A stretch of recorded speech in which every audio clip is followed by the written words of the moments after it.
Para hablar de producto, tenemos que aprender algunos conceptos y metodologías que son estrictamente necesarias. Por ejemplo, OKRs, Backlog, Scrum, equipos orgánicos, equipos mecánicos. Es probable que publique algunos videos explicando en profundidad sobre estos temas, pero me quiero aventurar a hacer un resumen de estos puntos para poder sumergirnos en el desarrollo de productos digitales. Manejar equipos que estén orientados a objetivos al principio puede ser desafiante, por lo que por lo general nos lleva unos 2 o 3 trimestres poder hacerlo realmente bien. Algunas empresas les puede llevar un año, pero por lo general son unos 3 trimestres aproximadamente. Para poder implementar OKRs es fundamental definir con claridad la misión y la visión de la empresa. De la misión y visión, lo que vamos a hacer es desprender un objetivo global anual, por lo general, pero es un objetivo global de la empresa. De este objetivo global vamos a definir un objetivo particular para este primer trimestre del año. Entonces, lo que vamos a hacer es, tenemos la misión y la visión, un objetivo global, y luego vamos a definir objetivos trimestrales. Estos objetivos trimestrales son los que llamamos OKRs. Van a ser objetivos que tienen que poder definirse en una oración, tipo en un tweet. Cada uno de los objetivos tiene que ser extremadamente sencillo de entender para las personas que no tienen contexto alguno referido a ese objetivo en particular y ser casi como un tweet de largo. Por ejemplo, un objetivo para el próximo trimestre puede ser lograr que los equipos estén orientados a resultados. Este es un objetivo que puede llegar a ser bastante ambiguo, pero eso es un poco la idea. La idea de definir un objetivo que sea algo ambiguo es que podamos tener diferentes formas de ejecutarlo o que cada uno de los equipos que va a estar a cargo de este objetivo en particular pueda ver cuáles son realmente las claves para poder ejecutarlo. Para estos objetivos tenemos que crear los Key Results. Estos Key Results tienen que ser igual de cortos que los objetivos, es decir, tienen que tener al menos un tweet de largo, ¿no? Que irán acompañados de una métrica numérica, que puede ser un porcentaje, puede ser una suma, puede ser contadores, puede ser cualquier elemento que nos pueda indicar el progreso que tenemos nosotros de cumplimiento de este OKR. Una recomendación que les hago es cuando definimos objetivos, lo importante es definir un objetivo que sea medible, que sea alcanzable, pero que también sea desafiante. Es decir, si sabemos que podemos hacer que todos los equipos estén orientados a resultados en este trimestre y lo podemos hacer fácilmente en las próximas semanas, significa que no es un, digamos, no es un objetivo realmente desafiante. Lo que tenemos que lograr es que el objetivo pueda ser fácilmente cumplible al menos un 70%, pero que el otro 30% que nos queda puede llegar a ser realmente desafiante y nos empuja a nosotros a poder innovar y a crear dentro de la compañía.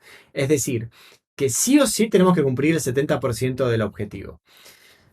Es ideal hacer la práctica de definir por adelantado los objetivos de los 4 trimestres del año, aunque la metodología indica que deben ser definidos al inicio de cada trimestre en una reunión que se realiza, pero algo que yo siempre recomiendo es una vez que uno define un OKR, por ejemplo, vamos a implementar que todos los equipos estén orientados a resultados, pero en el próximo trimestre quiero ver si realmente tenemos beneficios de esto. Entonces voy a querer implementar un OKR para poder ver si realmente esto nos está dando resultados positivos dentro de la compañía.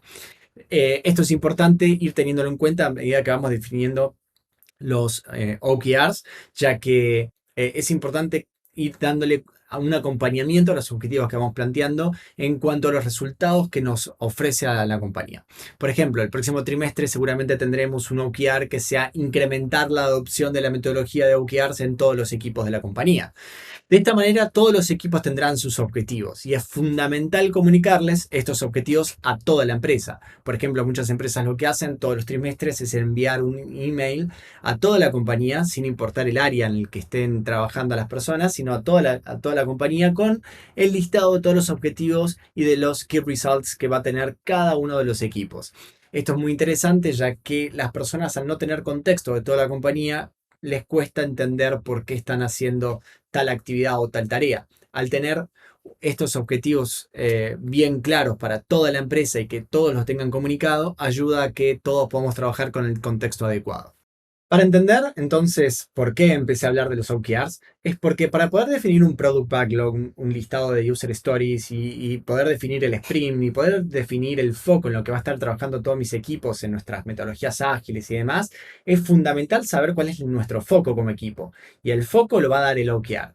Básicamente nosotros vamos a tener un objetivo global y de ese se van a desprender los objetivos del trimestre en el que vamos a estar trabajando. Entonces ahora lo que tengo que hacer como product owner, como project manager o como CPO, no importa el rol, pero si estás dirigiendo un equipo de producto, lo que vas a tener que trabajar es en lograr crear un backlog que sea representativo para poder cumplir los objetivos planteados en estos OKRs. Entonces lo que vamos a hacer es salir a crear estas user stories o este backlog para empezar a dar la conversación a lo que vamos a ejecutar en este trimestre. Esto por lo general puede ser simplemente un listado de brainstorming para resolver algunas ideas, puede ser escribir simplemente de la misma manera que definimos OKRs, de la misma manera podemos crear estas historias, simplemente una oración que nos diga tenemos que hacer tal cosa sin necesidad de ahondar en detalles sin hilar fino. Ahora, por supuesto, tanto el objetivo global como los OKRs y como este Product Backlog, siempre lo vamos a hacer basados en datos. La información para poder tomar una decisión, que al final va a ser siempre con la panza, pero tiene que ser una decisión consciente basadas en datos. Una vez que tenemos todos estos insights, la información que realmente necesitamos sobre un tema en particular, ahí nosotros podemos tratar de crear una hipótesis y ahí es donde entran el riesgo de ver lo que vamos a construir para lograr estos objetivos. Entonces, en caso de que podamos hablar de mentalidades empresariales muy específicas, podemos hablar de product driving, de data driving, de profit driving, etcétera, etcétera, etcétera. Es decir, hay muchas como líneas empresariales de pensamiento, tanto filosóficas como estructurales de una empresa, de cómo vas a llevar adelante tu compañía. Entonces, algunas empresas utilizan esto que es product driving, es decir, que todas las empresas, hasta el administrativo que está en el mostrador, o que todos están pensando en el mindset de producto, es decir, todos piensan con una mentalidad de producto. Data driven es que todas las decisiones son basadas en datos, es decir, primero el dato nos dice a nosotros o nos da la información que nosotros necesitamos para poder tomar las decisiones y no tomamos simplemente por opinología.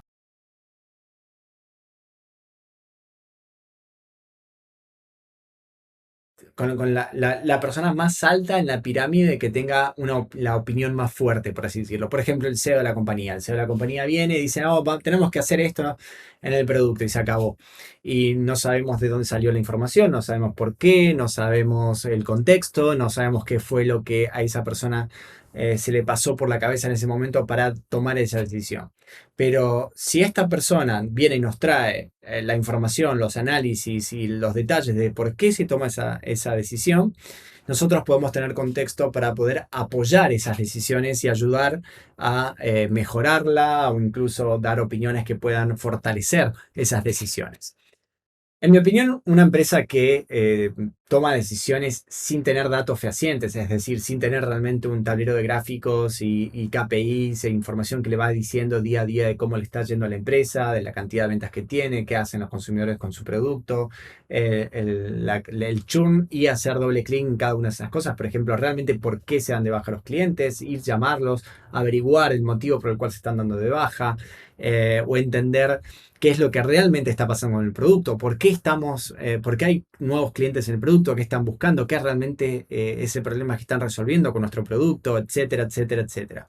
Teniendo estos datos, nosotros vamos a poder ordenar las tareas. ¿Cómo ordenamos las tareas? Un gráfico muy interesante que nos va a indicar cómo podemos priorizar un backlog. Por ejemplo, al crear un listado de objetivos, por ejemplo, esto también se hace con los OKRs, también se hace con todo lo que son las tareas del Product Backlog.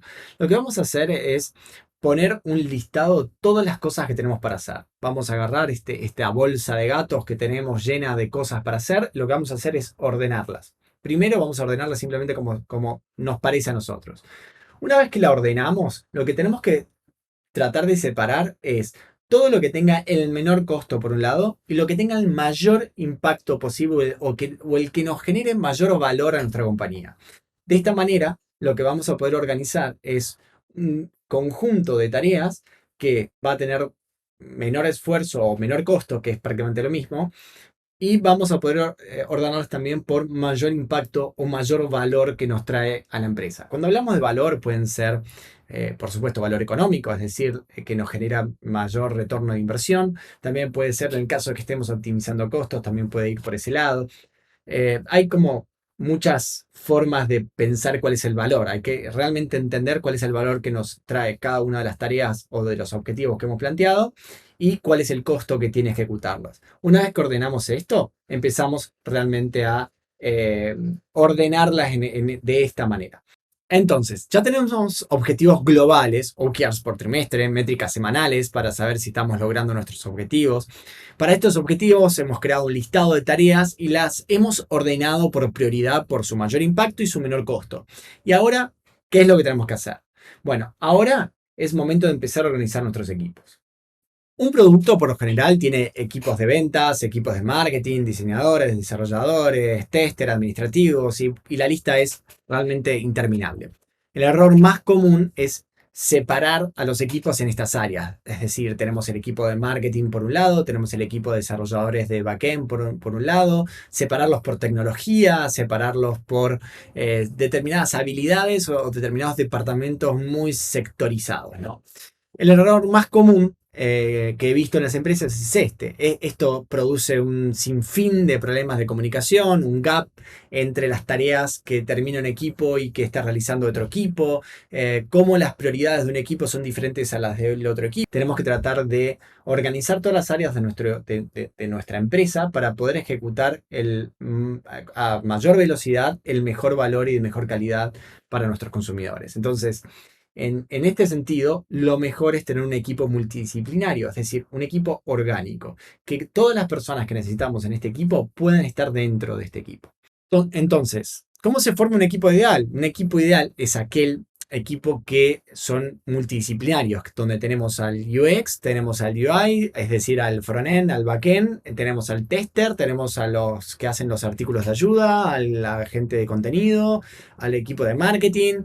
Todas las personas que realmente necesitamos las tenemos en un mismo equipo. Este equipo puede tomar una tarea del backlog y desarrollar en su totalidad desde el discovery, desde entender si realmente es viable o no, de priorizarla, de desarrollarla, de ponerla en producción y luego de promocionarla. ¿Cómo se organizarían? ¿Cómo pueden trabajar? ¿Cómo podría trabajar este equipo? ¿Cómo se organiza este equipo con otros equipos que puede tener la misma empresa y que sean multidisciplinarios de la misma manera? Para trabajar con metodologías ágiles es fundamental tener un equipo orgánico, un equipo que tenga la mayor cantidad de skills que necesitamos para poder cumplir estos objetivos. Entonces, de ese product backlog que hemos creado, vamos a juntarnos con este equipo y vamos a priorizar las siguientes 2 semanas utilizando la misma técnica de mayor impacto y de menor costo.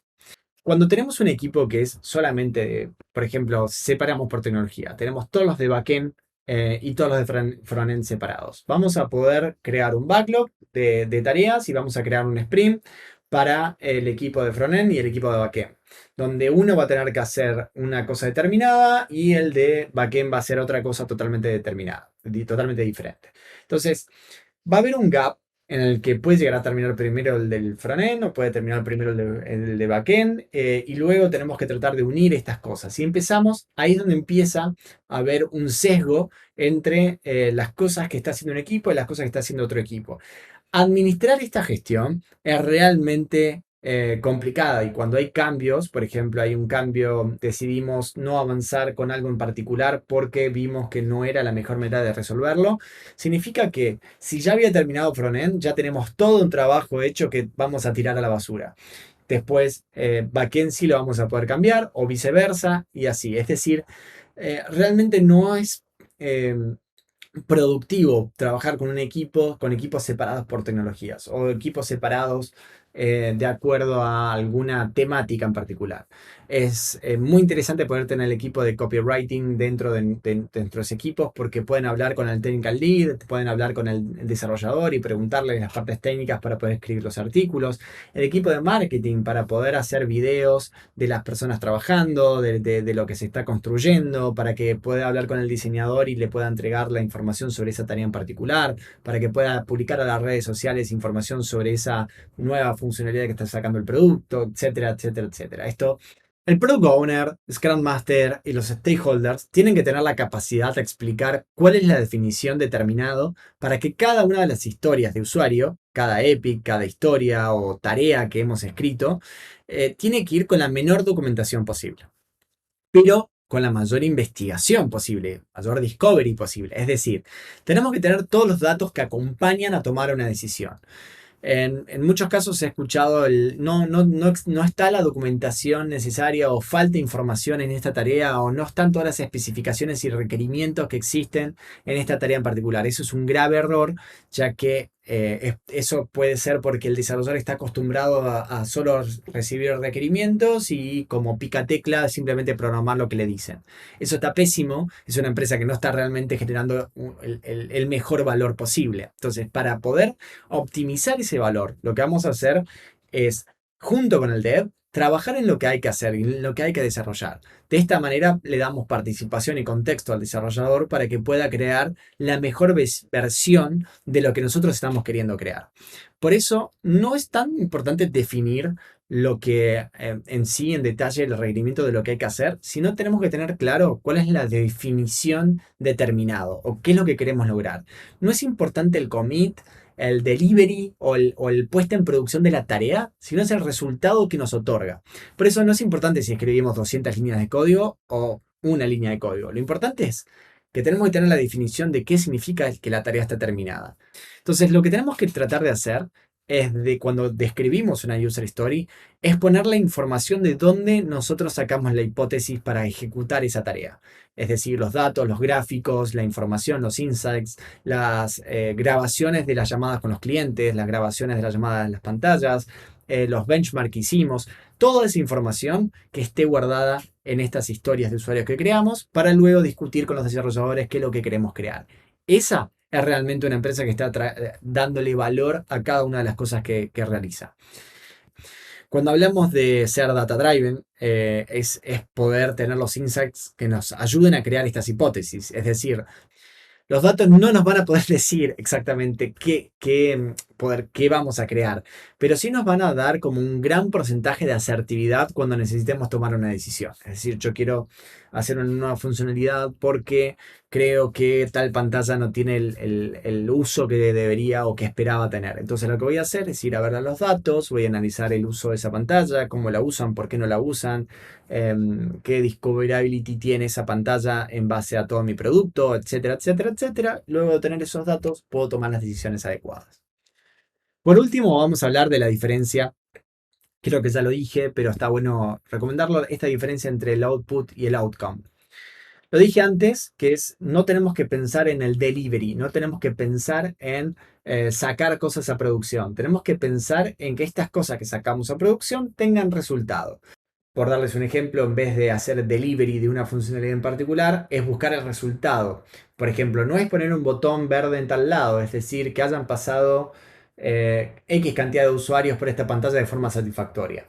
Este resultado lo que hace es cambiar un poco el paradigma de cómo el desarrollador o cómo el product owner interviene en esta toma de decisiones. No es poner un botón verde, es que la pantalla tenga mejor aceptación o haya más usuarios que hayan pasado por tal pantalla de forma satisfactoria. Ya que de esta manera el desarrollador, al tener ese contexto, te va a decir, no, ¿sabes qué? Mejor en vez de poner este botón verde, pongamos esto que va a andar mejor, o el diseñador te va a proponer cambiar un texto, o poner otra cosa, cambiar el tamaño de las cosas.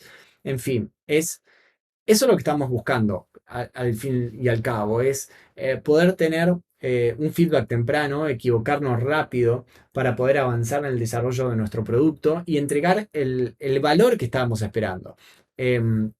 Y ser intelectualmente humildes a la hora de desarrollar el producto para poder recibir feedback de todas las personas que intervienen en el proceso de la creación de este valor que estamos entregándole a los usuarios. Es muy común que cuenten cantidad de user stories, cantidad de tiempo, de story points, cantidad de commits, cantidad de commits en producción, cantidad de bugs, pero lo que el equipo tiene que contar es en sí finalizar el sprint. Es que si al finalizar el sprint estamos más cerca de los objetivos planteados. si el trabajo que hemos realizado en este sprint nos ayudó a tener mayores ganancias en nuestro proyecto. Si la respuesta es no, entonces tenemos que hacer la retrospectiva para entender qué es lo que hicimos mal, aprender realmente de lo que no nos fue muy bien y mejorarlo en el próximo sprint. Entonces, eso es la diferencia entre output, que es delivery, y outcome, que es a resultados. Bueno, hasta acá he llegado con este video. En los próximos días iré subiendo una seguidilla de videos donde profundizo sobre las formas de crear productos digitales y otras cositas muy interesantes. Y si les gustó el video, bueno, déjame un comentario, suscríbete, y si no te gustó, también tu comentario va a ser hiper de ayuda, porque de esa manera voy a saber qué mejorar en el próximo sprint.